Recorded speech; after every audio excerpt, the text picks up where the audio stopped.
Shalom, selamat datang di artikel View. Assalamualaikum warahmatullahi wabarakatuh.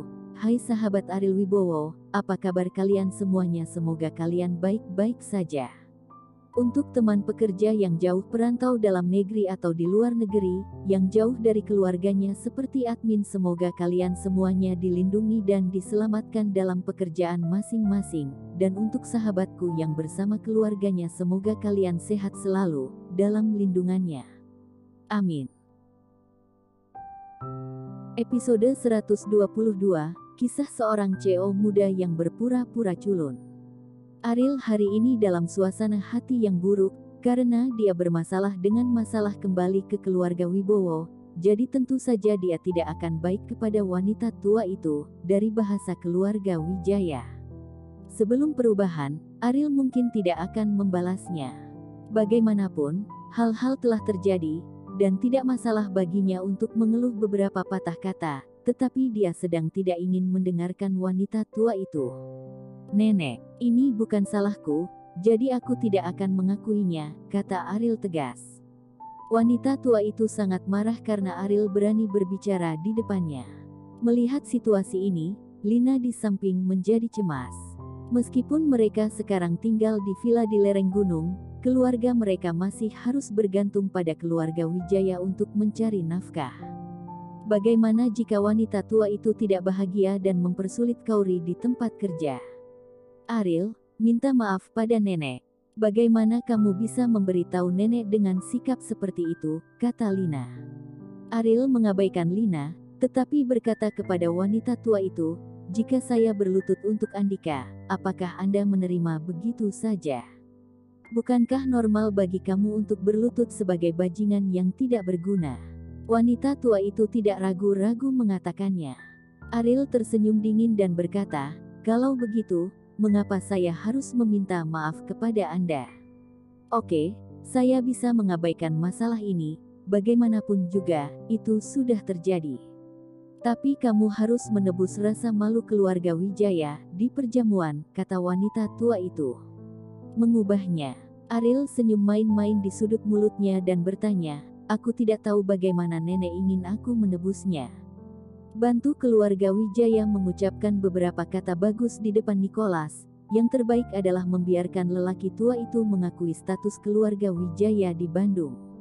Nada bicara wanita tua itu bukan untuk berdiskusi dengan Ariel, tetapi untuk mengucapkan kata-kata ini dengan tertib. Ariel menggelengkan kepalanya. Dia pergi ke pintu untuk meminta seseorang untuk menanyakan kesalahannya. Apakah dia ingin berbicara mewakili Andika atau tidak, itulah intinya. Biarkan Nicholas mengakui status keluarga Wijaya di Bandung. Bukankah itu membiarkan Nicholas menarik keluarga Wijaya ke keluarga tingkat pertama di Bandung dengan menyamar? Angan-angan ini sangat keras. Kuncinya adalah wanita tua itu meminta bantuan, dan dia masih terlihat sombong. Tidak peduli seberapa tidak bergunanya Ariel di keluarga Wijaya sebelumnya, tidak mungkin wanita tua itu menggosok hidung dan wajahnya seperti itu. Bukan tidak mungkin membantu, tetapi perlu menunjukkan sikap meminta bantuan. "Nenek, kamu ingin aku membantu keluarga Wijaya, tetapi kamu masih memperlakukanku dengan jijik. Permisi, mengapa saya harus melakukan ini?" Ariel berkata ringan. "Ini adalah kesempatanku untuk menebus dirimu sendiri." Wanita tua itu tampak menyendiri. Tampaknya Ariel telah melakukan kesalahan dan dia harus menebusnya dengan masalah ini. Ariel tidak bisa menahan tawa, itu konyol, menyelamatkan diri. Apakah dia membutuhkan penebusan diri? Andika menyalahkan dirinya sendiri. Sehingga akan mengarah pada hasil seperti itu, yang akan membuat keluarga Wijaya kehilangan muka. "Maaf, aku tidak membutuhkannya," kata Ariel dingin. Wanita tua itu menggertakkan giginya, memandang Ariel dengan kejam, dan berkata, "Jangan berpikir bahwa Kauri menjadi pemimpin proyek, Anda dapat mengandalkannya untuk mengabaikan saya, dan saya akan menganggapnya sebagai orang yang bertanggung jawab. Identitas hanyalah masalah kata-kata. Kita lihat saja." Setelah Ariel selesai berbicara, dia kembali ke kamarnya.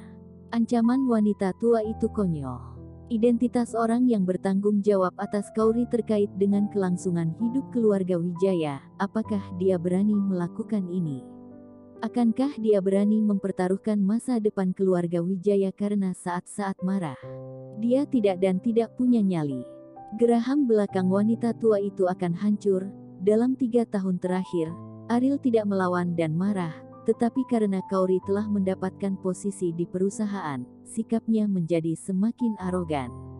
Wanita tua itu tahu bahwa Ariel tidak takut, tetapi jika dia benar-benar ingin berurusan dengan Ariel dengan cara ini, keluarga Wijaya juga menggali kuburannya sendiri, jadi dia tidak bisa melakukannya.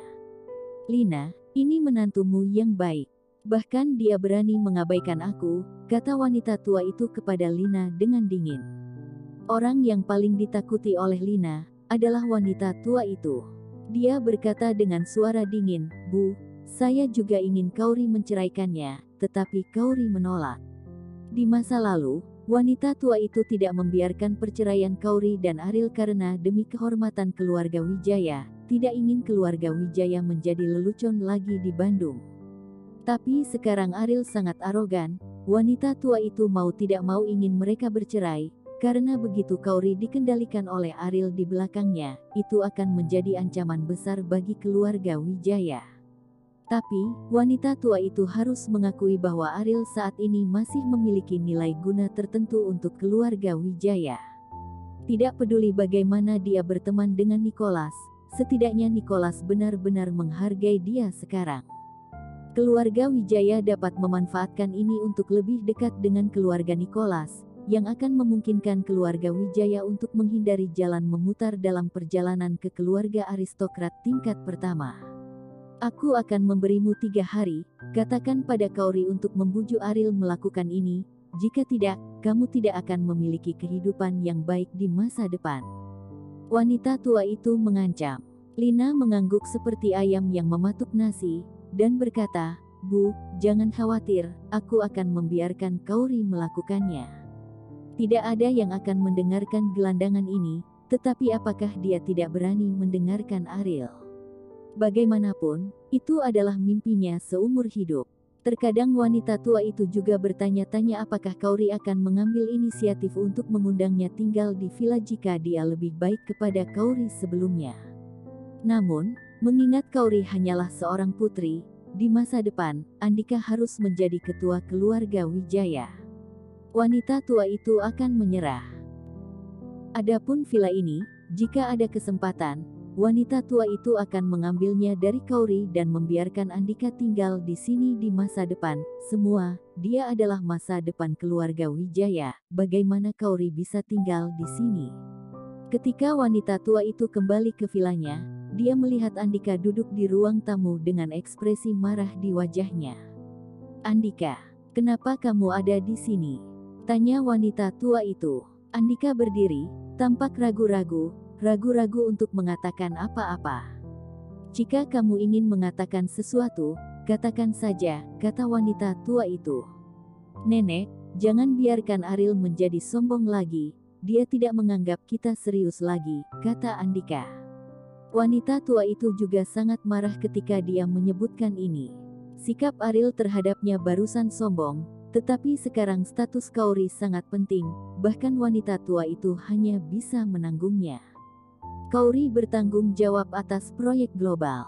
Dia memiliki posisi di perusahaan, jadi Ariel berani menjadi sangat arogan, tetapi kamu juga tahu bahwa tanpa Kauri, kerja sama proyek global tidak dapat dilanjutkan.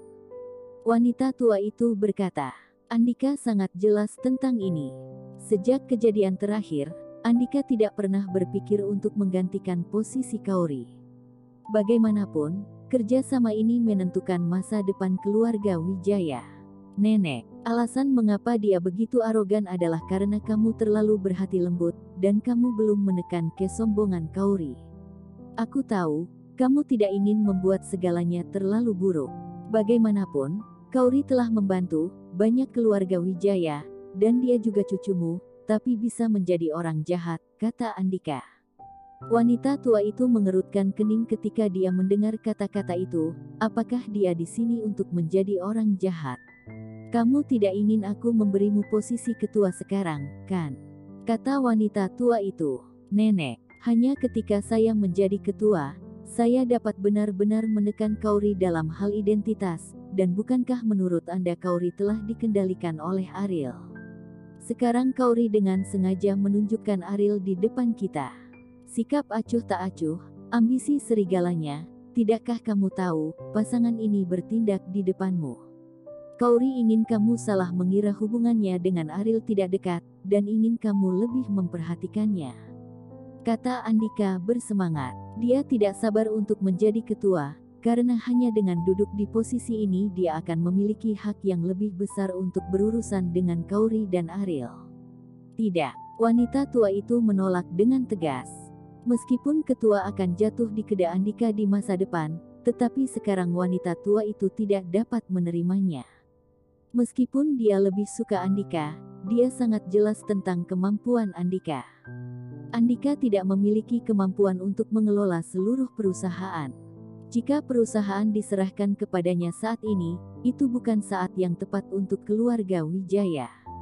Andika menggertakkan giginya dan berkata, "Nenek, karena cepat atau lambat posisi ketua adalah milikku, mengapa kamu tidak memberikannya kepadaku sekarang?" Bersambung.